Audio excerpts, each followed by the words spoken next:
कांग्रेस देशवासियों को ही समस्या मानती है। अब मैं इनका इतना बोल करके छोड़ दूंगा तो आज पता नहीं रात को उनको नींद नहीं आएगी और गालियां कल कैसी दे उसका प्लानिंग चलेगा।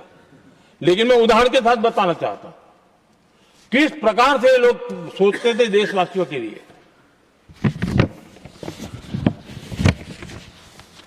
देश के लोगों के बारे में नेहरू जी और इंदिरा जी की सोच क्या थी, मैं उसके विषय में बताना चाहता हूं। इंदिरा जी एक बार ईरान गए थे और ईरान में वो भाषण दे रही थी और उस भाषण में उन्होंने नेहरू जी के साथ जो बातचीत हुई थी उसका उल्लेख किया।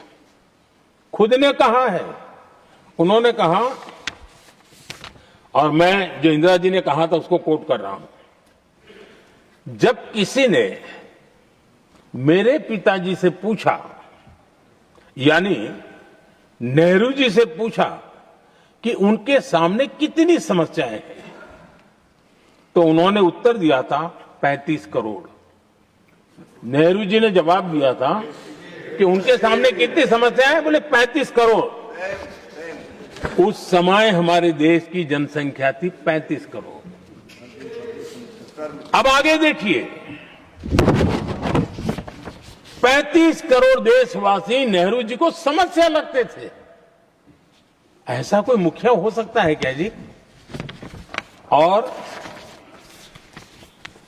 इस बात का उदाहरण देते हुए इंदिरा जी ने आगे कहा कि आज देश की जनसंख्या 57 करोड़ है, इसलिए मेरी समस्याओं की संख्या भी उतनी ही बड़ी है। यानी पिताजी को 35 करोड़ समस्या वाले देशवासी लगते थे, अब 57 करोड़ उनको समस्या। कोई ऐसा हो सकता है जो अपने ही देशवासियों को समस्या माने? ये फर्क है उनकी सोच और हमारी सोच में, ये फर्क है उनके अप्रोच और हमारे अप्रोच में।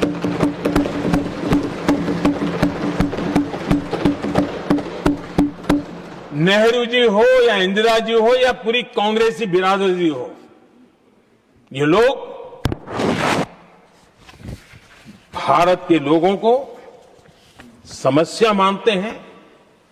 आदरणीय सभापति जी, मेरे कई कोटेशन मिलेंगे। मैंने दुनिया के सामने कहा है, देश के सामने कहा है, और कहा है इसलिए नहीं, ये मेरा कन्विक्शन है। अरे चुनौतियां कितनी ही क्यों ना हो, 140 करोड़ समाधान हमारे पास है।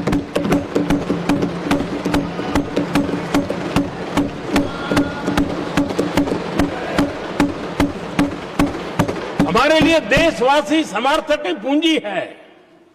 हमारे लिए हर देशवासी भारत का उज्जवल भविष्य का नियंता है, निर्माता है, कर्ता धर्ता है। हम उसको समस्या कैसे कह सकते हैं?